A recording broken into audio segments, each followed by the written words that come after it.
स्वागत है दोस्तों, आप सबका हमारे इस चैनल डर का अनुभव की इस कहानियों की दुनिया में। मेरा नाम है राम और आप देख रहे हैं डर का अनुभव राम के साथ। तो फिर चलिए अब बिना वक्त जाया किए शुरू करते हैं हमारी आज की इस कहानी को। दोस्तों, आप कभी ना कभी अपने किसी दोस्त या फिर किसी पड़ोसी के साथ देर रात गए किसी सुनसान जगह पर जरूर गए होंगे, या फिर आप देर रात तक सुनसान जगहों पर अपना समय जरूर बिताए होंगे। लेकिन क्या हो जब आप उस जगह पर कुछ ऐसा देख लें जो आपने कभी नहीं देखी, वो वाकया इतना ज़्यादा अजीब हो जो आपको ये अनुभव करवा दे कि ये नज़ारा सच नहीं हो सकता। तो उस समय शायद आपका भी दिमाग काम करना बंद कर देगा और आप वहाँ से भागने में ही अपनी भलाई समझेंगे। ऐसा ही कुछ हुआ था मेरे ही पड़ोस में रहने वाले एक दादाजी के साथ। उनके साथ ये घटना तब घटी थी जब वो 20 साल के थे। तो मैं भी ये घटना उन्हीं के नज़रिए से आपको सुनाने वाला हूँ। हेलो दोस्तों, मेरा नाम मदन है और मैं झारखंड के एक छोटे से गांव का रहने वाला हूँ। मेरे साथ ये घटना तब घटी थी जब मैं अपने गांव के बाहर एक फैक्ट्री में काम करने के लिए जाया करता था। मैं सुबह के 8 बजे काम पर जाता था और फिर शाम के 5 बजे मुझे अपने काम से छुट्टी मिल जाती थी। तो इसी तरह वो सर्दी वाली शाम थी और मैं फैक्ट्री से काम करके बाहर निकला था। बाहर शाम के वक्त ही काफ़ी ज़्यादा ठंड थी जो शरीर में सिहरन पैदा कर रही थी, और मैं अपने साथ लाए उस चादर को शरीर में लपेट लिया और फिर अपने साइकिल की ओर बढ़ने लगा। मैं साइकिल को लेकर अपने गांव के लिए निकलने ही वाला था कि तभी मेरे ही गांव का एक दोस्त जो उसी फैक्ट्री में काम करता था वो मुझे मिल गया और वो कहने लगा, ओ मदन, रुक जा, भाग क्यों रहा है? मुझे भी तो गांव जाना है। तो मैं भी कह रहा था, तो चलना यार, देखना कितना ज़्यादा आज ठंड पड़ रहा है। शाम के वक्त ही हम जल्दी से घर पहुंच जाएंगे, वरना शाम होते होते यहाँ पर बहुत ज़्यादा ठंड लगने लगेगी। मैं अपनी जगह पर खड़ा होकर ही अपने दोस्त सोहन से ऐसी बातें कह रहा था और सोहन भी मेरे पास आकर कहने लगा, आज बिल्कुल कड़ाके की ठंड पड़ रही है, चलो हम लोग एक एक पैग मार कर आते हैं। हमें शराब का नशा बहुत ही ज़्यादा था और हम प्रत्येक दिन बिना शराब पिए नहीं रह सकते थे। लेकिन मैं उसे कहने लगा था, यार यहाँ पर तो बस ये फैक्ट्री है, यहाँ जंगलों में इस फैक्ट्री के अलावा कोई दुकान तक नहीं है, यहाँ पर शराब कहाँ से मिलेगा? तो वहाँ पे सोहन कहने लगा था, यहीं इस फैक्ट्री के थोड़ी ही दूरी पर जंगल के थोड़ा अंदर जाने पर ही शराब का एक ठेका है, वहाँ पर ही शराब मिलता है। तो मैं सोहन से कहने लगा था, क्या? मैंने आज से पहले तो उस शराब के ठेके के बारे में कभी सुना तक नहीं। मैं उधर कई बार गया हूँ, लेकिन मैंने आज तक कभी उस शराब के ठेकों को देखा तक नहीं। और वैसे भी यहाँ पे ठंड काफ़ी ज़्यादा पड़ रही है, इसलिए चलो अपने गांव के ठेके में ही चलकर शराब पीते हैं। तो सोहन कहने लगा था, ठंड काफ़ी ज़्यादा पड़ रही है, 2 पैग शरीर के अंदर जाएगा, सारी ठंडी गायब हो जाएगी। और रही गांव में ठेके पर जाकर शराब पीने की बात, तो वहाँ पर तो उधार है ना, वहाँ पे जाओगे तो पैसा भी कभी मांगने लगेगा। और यहाँ पे शराब फ्री में पिलाया जाता है, तुम जितना चाहे शराब पी सकते हो। यहाँ जंगल के बस थोड़ा सा अंदर जाना होगा और वहाँ पे मुफ्त का शराब मिलेगा, अनलिमिटेड। चाहे जितना ज़्यादा तुम शराब पी लो, तुम्हें वो कभी मना नहीं करने वाला और पैसा भी नहीं मांगेगा। सोहन की बातें सुनकर मेरे भी मुंह में पानी आने लगा था और मैं सोहन से कहने लगा, अगर फ्री में शराब पिलाता है तो चलो जंगल के अंदर, क्या मैं पहाड़ी के ऊपर चढ़कर भी शराब पीने के लिए तैयार हूँ। मैं रात भर भी रुक सकता हूँ यहाँ ठंड में, अगर शराब फ्री में मिलता है तो सोहन कहने लगा था, मुझे पता था कि तुम ज़रूर चलोगे, चलो। फिर मैं भी अपने साइकिल को लेकर सोहन के साथ उस कच्ची सड़क के रास्ते चलता हुआ जंगल के अंदर जाने लगा था। वहाँ पे भी कच्ची सड़क बनाई गई थी और हम उस रास्ते पर चलते हुए जंगल के थोड़ा ही अंदर गए थे। और सोहन कहने लगा था, हमें यहीं पर रुकना है, यहीं पर गांव से कुछ लोग शराब लेकर आते हैं। शाम होने के बाद जब यहाँ पर अंधेरा छाना शुरू हो जाता है तब यहाँ पर कुछ लोग आते हैं शराब लेकर, और वो यहाँ पर इंसानों को शराब पिलाते हैं, वो भी फ्री में। जो भी यहाँ पर इंसान पहले से आए हुए रहते हैं यहाँ पर शराब पीने के लिए, उन्हें वो शराब पिलाकर फिर से अपने गांव वापस लौट जाते हैं। वहाँ पर सोहन मुझसे ऐसा कह रहा था और मैं सोहन से पूछने लगा था, लेकिन तुम्हें ये बात कैसे पता चली? तुम्हें तो ये बात पहले नहीं पता था। अगर तुम्हें पता होता तो तुम पहले भी यहाँ पर शराब आकर पीकर जाते। तो सोहन कहने लगा था, मुझे कल ही पता चला है। मुझे यहाँ पर कल एक आदमी मिला था, वो काला सा दिखने वाला आदमी था, और उसने ही मुझे इस जगह के बारे में बताया। यहाँ पर मुफ्त में शराब पिलाया जाता है शाम के वक्त, इसीलिए मैं तुम्हारे साथ यहाँ पर आया हूँ। तो मैं भी कह रहा था, चलो ठीक है, देखता हूँ तुम्हारी बातों में कितनी ज़्यादा सच्चाई है। अभी यहाँ पर अंधेरा होने में लगभग आधे घंटे का समय है और ठंड काफ़ी ज़्यादा लग रही है। मैं कुछ लकड़ियों को इकट्ठा करता हूँ, तुम्हारे पास माचिस है तो दो, मैं यहाँ पर आग जलाऊंगा और फिर हम यहाँ पर आग के आसपास बैठकर अंधेरा होने का इंतज़ार करेंगे, नहीं तो शराब पीने से पहले ही हमारी कुल्फी जम जाएगी। तब मैंने भी वहाँ पर लकड़ी इकट्ठा की थी और उसने अपने जेब से माचिस निकाल कर मुझे दिया था। मैं वहाँ पे उस लकड़ी में आग लगाकर उस आग के पास बैठ चुका था।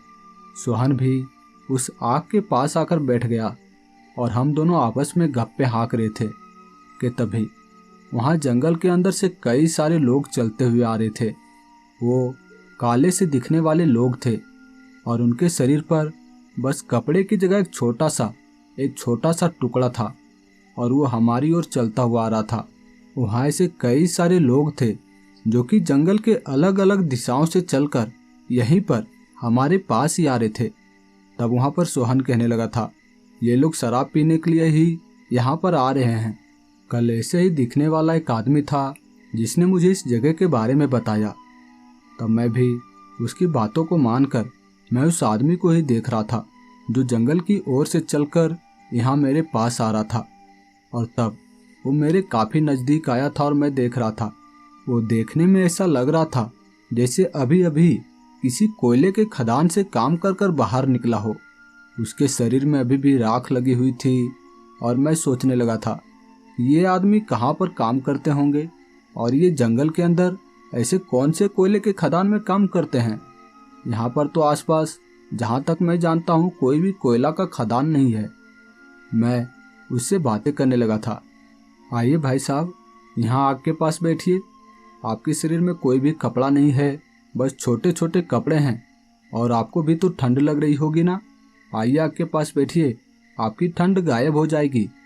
लेकिन वो आदमी कहने लगा था, नहीं नहीं, हम सब ठीक हैं।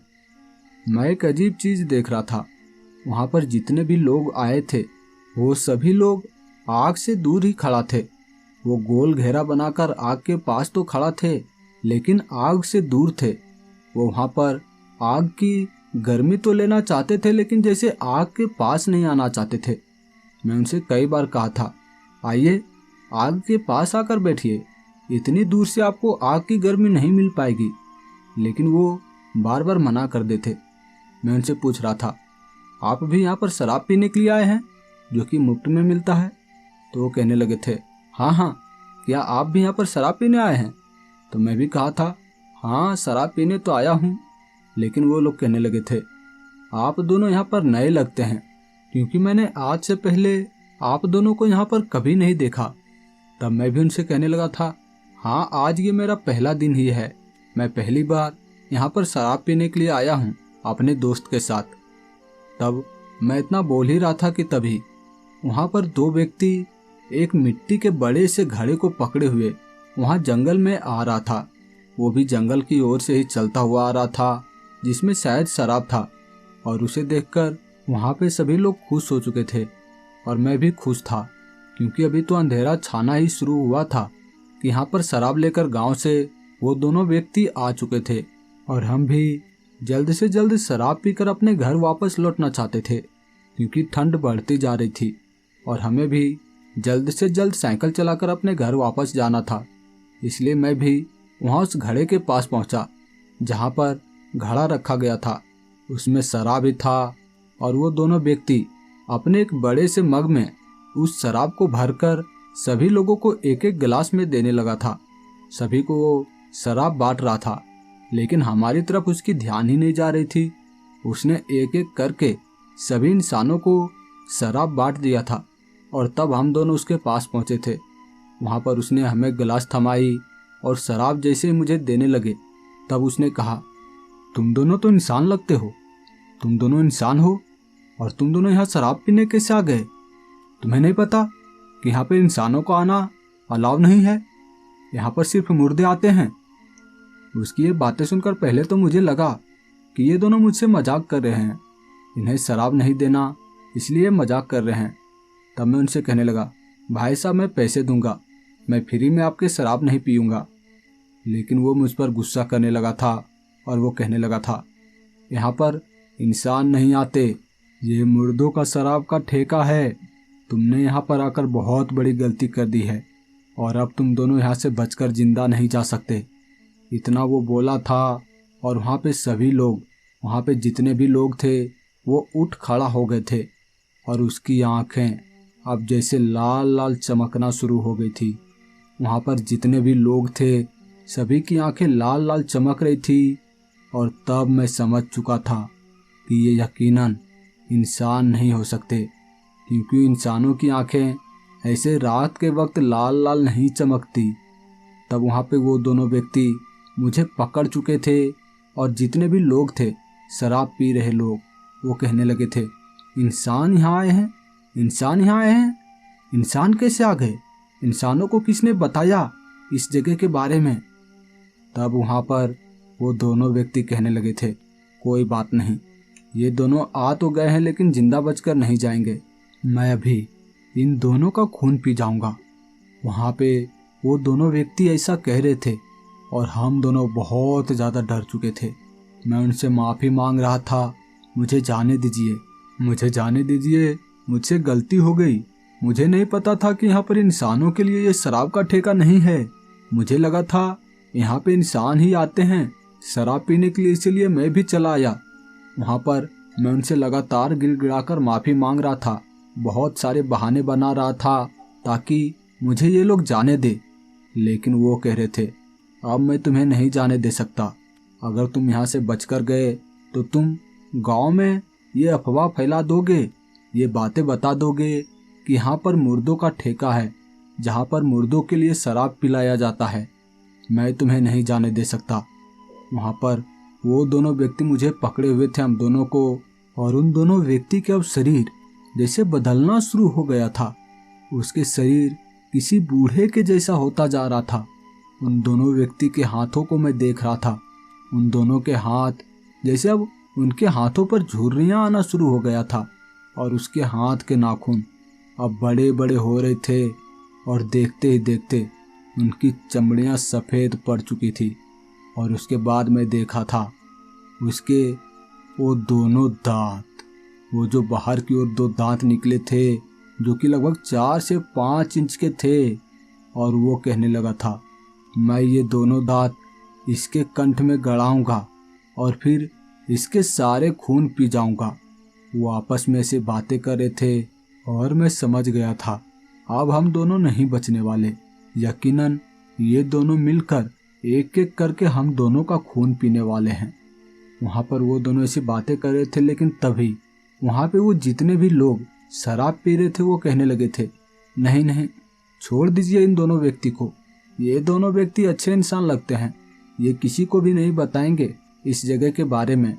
मैं जब से यहाँ पर आया था तब से मैं देख रहा था ये व्यक्ति बहुत ही अच्छी अच्छी बातें किए जा रहा था, मुझे नहीं लगता कि ये व्यक्ति भला कोई बुरा इंसान होगा।